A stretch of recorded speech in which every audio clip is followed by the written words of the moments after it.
So I've been talking to JEE 2023 aspirants lately, and in this video we'll be talking about the most scoring and the most easiest and the best chapters that you all should study right now so that you can score the best possible marks in the JEE main attempt. Okay, first attempt में बहुत अच्छे number आएंगे, बहुत प्यारे प्यारे chapter बताने वाला हूँ. ठीक है, तो ध्यान से सुनना, एंड तक देखना वीडियो, बीच में छोड़ोगे तो तुम्हारा काम खराब होगा. ठीक है, तो सबसे पहले अपन लिखते हैं मैथ्स के चैप्टर्स. मैंने अपने फोन में लिस्ट बना रखी है, लिखता हूँ यहाँ पे मैं मैथ्स में चैप्टर्स. और ऐसा मत करना कि नीचे कमेंट्स में कोई बच्चा होगा जिसने सारी लिस्ट बना दी होगी, उसकी बात मत सुनना. यहाँ पे मैं एक्सप्लेनेशन भी दूंगा कि कौन सा चैप्टर क्यों पढ़ना है और क्या आपको पढ़ना भी है या नहीं. थोड़ा एक्सप्लेनेशन भी है, तो शॉर्टकट मत लगाना. ठीक है, मैथ्स में 11th स्टार्टिंग वाला पोर्शन. ठीक है, आपका स्ट्रेट लाइन हो गया, आपका सर्कल हो गया, आपका मैट्रिसेस एंड डिटर्मिनेंट हो गया, आपका P and C and probability हो गया. हार्ट अटैक मत करो, मैं बताऊंगा क्यों और क्या है. ठीक है, पूरी बात सुनो, फिर तुम्हें कुछ भी करना तो करना. कॉम्प्लेक्स नंबर हो गया. ठीक है, अब पहली बार डिस्क्लेमर, हर चैप्टर हर बच्चे को आसान लगे या हार्ड लगे ये कोई ज़रूरी नहीं है. कुछ बच्चों को रोटेशन ईजी लगता है, ज़्यादातर लोगों को रोटेशन हार्ड लगता है. मुझे ऑर्गेनिक केमिस्ट्री के कुछ पोर्शन हार्ड लगते हैं, जबकि ऑर्गेनिक यूजुअली लोगों को आसान लगता है. तो ऐसा कुछ भी नहीं है कि अगर आपने ये लिस्ट है उसको ही फॉलो करना है. अगर आपको लग रहा है कि ये चैप्टर मेरा वीक है, मुझसे नहीं होता है, तो उसको स्किप मार के जो आपको आसान लगता है और लिस्ट में नहीं हो उसको इंक्लूड कर सकते हो, कोई दिक्कत नहीं है. ठीक है, लेकिन एक रफ गाइडलाइन रहेगी. 11th के स्टार्टिंग के चैप्टर में कौन कौन से आ गए, इसमें आपका जो बेसिक्स ऑफ मैथ्स वाला पोर्शन हो गया पूरा आ गया, आपका क्वाड्रेटिक वाला पूरा पोर्शन आ गया, सीक्वेंस एंड सीरीज वाला पोर्शन पूरा पोर्शन आ गया, लॉगरिथम वाला पूरा पोर्शन आ गया, ग्राफिंग वाला पूरा पोर्शन हो गया. देखिए ये चैप्टर्स इंपॉर्टेंट है क्योंकि एक तो इनसे एक एक नंबर के क्वेश्चन, कभी कभी एक एक क्वेश्चन आ जाता है, and they will also help you in other questions. So in a lot of places what will happen is that they will give you some differential equation to solve, and then they will ask you the logarithm of that, और they will give some logarithmic वाली equation और फिर कहेंगे इसको solve करो. तो question का part कई बार इन सब से उठ के आ जाता है, right. So it is important that you know all of these things, because कई बार ऐसा होगा कि आपको अगर क्वेश्चन आ रहा होगा but because you don't know these things you will not be able to solve the question, right. And sometimes direct questions can also come. So study this 11th का स्टार्टिंग के 4-5 chapters in mathematics really well. फिर आता है अपना straight line circle. Straight line circle are the foundation of coordinate geometry. आसान सवाल आते हैं, करना है सबको, क्योंकि ये हो जाएगा तो कई सारे आप बाकी सवाल हाइपरबोला वगैरह के भी शायद कर पाओगे, राइट. इनको करना है. मैट्रिक्स डिटर्मिनेंट थोड़ा सा हार्ड है मुझे पता है, लेकिन उसका वेटेज बहुत अच्छा है. और ये क्या है, कोई नई चीज़ नहीं. अब जैसे यहाँ पे वेक्टर्स पढ़ने बैठो तो vectors is the new thing, right. Matrix determinant is just a different notation, but it's basically your algebra only, right. तो you can study this part, it's relatively easy. और 12th में स्टार्टिंग में आ जाता है, तो यूजुअली बच्चों को थोड़ा बहुत आ रहा होता है, राइट. तो you can study this part. PNC probability is a controversial thing because a lot of people don't like this chapter, but please listen to me. This chapter and we also include binomial in this. Okay, देखो binomial तो आसान है यार. Binomial में 4-5 तरह के सवाल आते हैं, वही घिसे पिटे सवाल आते हैं. तो I think binomial you should study. ना if you study binomial, PNC थोड़ा आसान हो जाता है समझने में.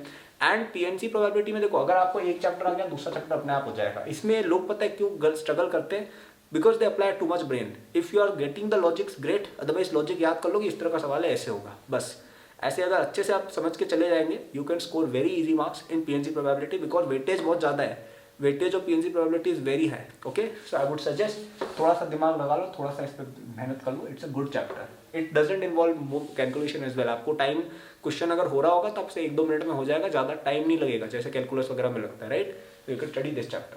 Complex number, again why I chose complex number. Good weightage, weightage बहुत अच्छा है इसका. इजी है कुछ सेंस में, ठीक है. मैं ठीक है, कुछ लोगों को हार्ड लग सकता है. वो W वाले क्वेश्चन होते हैं जो ये वाले हैं, ये थोड़े लोगों को हार्ड लग जाते हैं, कोई बात नहीं. But otherwise I would say it's not the end of the world. It's not a very difficult chapter. जैसे अब आप इंटीग्रेशन में डेफिनेट वगैरह में जाते हो, वहाँ पे इतने लॉजिक है, इतने फॉर्मूले हैं कि हर बच्चा शायद ना कर पाए, राइट. तो ऐसे बच्चे के लिए मैं कहूँगा complex number is a relatively simple chapter with good weightage. Okay, are these the easiest chapters? बिल्कुल नहीं, लेकिन इनका वेटेज भी अच्छा है. तो एक बैलेंस्ड लिस्ट मुझे लगता है ये सही है. अब बात करते हैं फिजिक्स की. ठीक है, फिजिक्स में कौन कौन से चैप्टर हैं. फिजिक्स में चैप्टर हैं, अच्छा हाँ, एक तो आप सभी लोग आपका परफॉर्मेंस कैसा चल रहा है, अभी कितना स्कोर आप एक्सपेक्ट कर रहे हो, कमेंट्स करके मुझे बता दीजिए. और सब्सक्राइब कर लीजिए, यहाँ पे 2023 के लिए बहुत सा कंटेंट आएगा. हमारा 2023 प्रिपरेशन के लिए बहुत ही प्यारा कोर्स भी चलता है, जिसपे आई थिंक कल, हाँ 18 नवंबर तक आपको बहुत ही प्यारा डिस्काउंट भी मिल रहा है. ठीक है, अप टू 50% डिस्काउंट है. तो अगर कोई बच्चा अभी तक नहीं आया हो इसमें, this is the right chance for you to enrol. ठीक है, आपके जैसे हज़ारों स्टूडेंट्स 2023 बैच के हमारे साथ ऑलरेडी पढ़ रहे हैं. 10,000 प्लस बच्चे हमसे पढ़ चुके हैं पहले, तो आपको काफ़ी फ़ायदा होगा.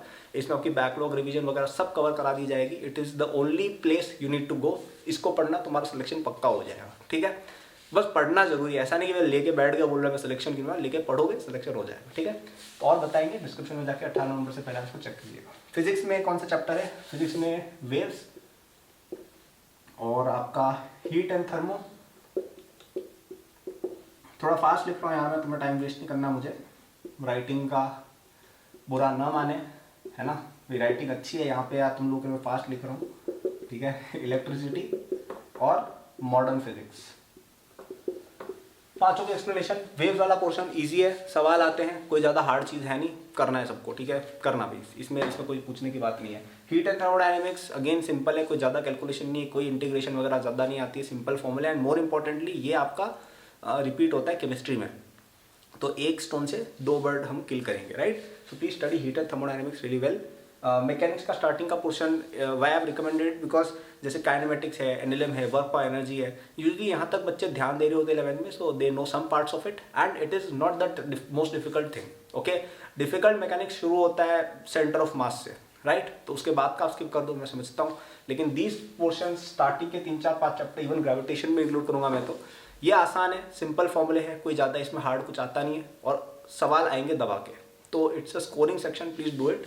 एंड इलेक्ट्रिसिटी वाला पोर्शन, इलेक्ट्रोस्टैटिक्स नहीं, electricity, electrostatics can be a bit hard to understand, but electricity is relatively simple, it has lots of weightage, काफ़ी सिंपल चीज़ है यार, इलेक्ट्रिसिटी में सर्किट सॉल्व करना है, पोटेंशियोमीटर है, क्या है, मतलब सिंपल चीज़ें यार, कर सकते हो तुम लोग, ठीक है, इसके अंदर मेरे को कंप्लेंट्स नहीं चाहिए। इलेक्ट्रोस्टैटिक्स में फिर भी मैं बोल सकता हूँ कि हाँ गॉस लॉ वगैरह सब बच्चे नहीं समझ पाते वगैरह, get it, but electricity everyone can understand, it's a good weightage, study it. And last modern physics, modern physics simple है, बहुत सिंपल सा फॉर्मूले होते हैं, 4-5 ही फॉर्मूले हैं, 4-5 ही कॉन्सेप्ट्स हैं, and it also repeats in chemistry, so you should definitely study this part, okay. Last आ जाते हैं केमिस्ट्री पे। केमिस्ट्री के अंदर सबसे पहला मैं कहूँगा पीरियोडिक, ठीक है, फिर आएगा आपका केमिकल बॉन्डिंग, फिर आएगा आपका ओसी के अंदर पूरा portion but only reactions, mechanism नहीं पढ़ेंगे, ओनली रिएक्शन, ठीक है।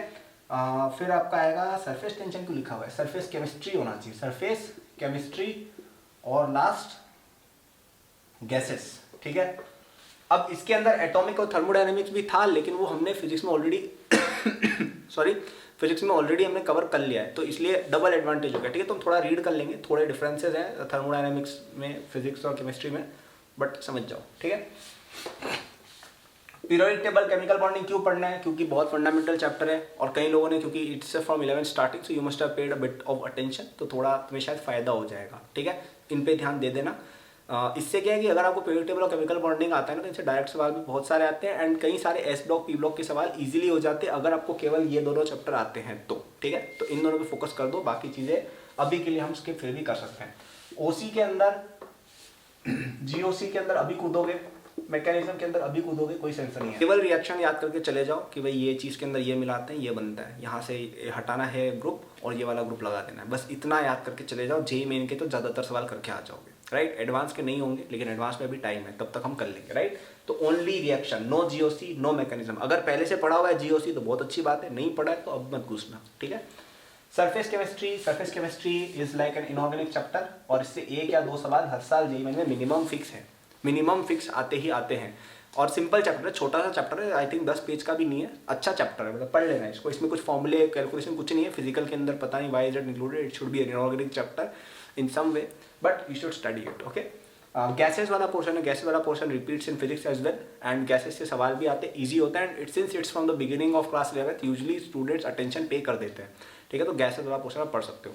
तो आई होप ये लिस्ट आपको पसंद है, काफ़ी बड़ी, काफ़ी अच्छी, काफ़ी लंबी चौड़ी लिस्ट मैंने बताई है, ये 5-5 चैप्टर ही बताएं। क्या ये एक्सक्लूसिव है? नहीं, और भी बहुत सारे चैप्टर्स हो सकते हैं। आपको ये चैप्टर लगता हो कि यार आसान है तो उसको और कवर कर लो, कोई चैप्टर इनमें से आपका ऑलरेडी स्ट्रॉन्ग है तो उसकी जगह कोई और चैप्टर जो आपको वीक लगता है वो कर लो, बट एक ओवरऑल बैलेंस्ड लिस्ट है। Let me know in the comments आपकी लिस्ट क्या है, क्या आपको लगता है इसमें से कुछ गलत है, क्या आपको लगता है इसमें से क्या चीज़ सही है, थोड़ा मुझे बता सकते हो। और अगर आपको ये सारे चैप्टर्स बहुत फटाफट से कवर करने हो in the best possible way, तो आप हमारा जेईई 2023 कोर्स में एनरोल हो सकते हो, डिस्क्रिप्शन में जाके। इस पे 18 नवंबर यानी कल तक ही, कल रात तक ही आपको एक बहुत ही प्यारा डिस्काउंट भी मिल रहा है। काफ़ी, आई थिंक लास्ट मंथ आया था डिस्काउंट लास्ट टाइम, तो you will not get an opportunity I think till year end अब to get this discount, so अभी आप इसमें एनरोल होकर अपनी पढ़ाई चालू कर सकते हैं। इसमें बहुत सारे प्लान्स हैं, तो जेईई 2023 तक जो लास्ट करते हैं ना वो वाला लेना, वो आपको पर मंथ बेसिस पे सबसे ज़्यादा इकोनॉमिकल पड़ेगा और आपके 2023 एडवांस तक वो चलेगा। इसके अंदर मैंने खुद आपको पढ़ाई कराई है और भी चीज़ें, लेकिन खुद भी मैंने काफ़ी कवरेज कराया है। तो आपका बैकलॉग बहुत फास्ट कवर होगा, आपका रिवीजन बहुत फास्ट होगा, आपके नंबर काफ़ी ज़्यादा इंक्रीज आपको दिखने लग जाएगा। आपको पहले 1-2 हफ्ते में ही अपने नंबर में इंक्रीमेंट दिखेगा कि हाँ यार मैं बेटर कर रहा हूँ परफॉर्मेंस। क्यों? क्योंकि आपको गाइडेंस मिल रही है प्रॉपर, आपको प्रॉपर सॉल्व कैसे क्वेश्चन, जैसे क्वेश्चन हार्ड वाले कैसे करने होते हैं वो सब मैंने बताया है इसके अंदर। क्वेश्चन बस करके बताया नहीं है, मैंने ये भी बताया कि सोचा कैसे। I think these are very important things जो आपको बुक्स या क्लासेस में नहीं सीखने को मिलती है। So it's a very special course, very different thing than you will see in the market. तो इसको डिस्क्रिप्शन में चेक कर सकते हो। तो आई होप ये वीडियो पसंद आए सबको, लाइक सब्सक्राइब करिएगा। Thank you, good luck.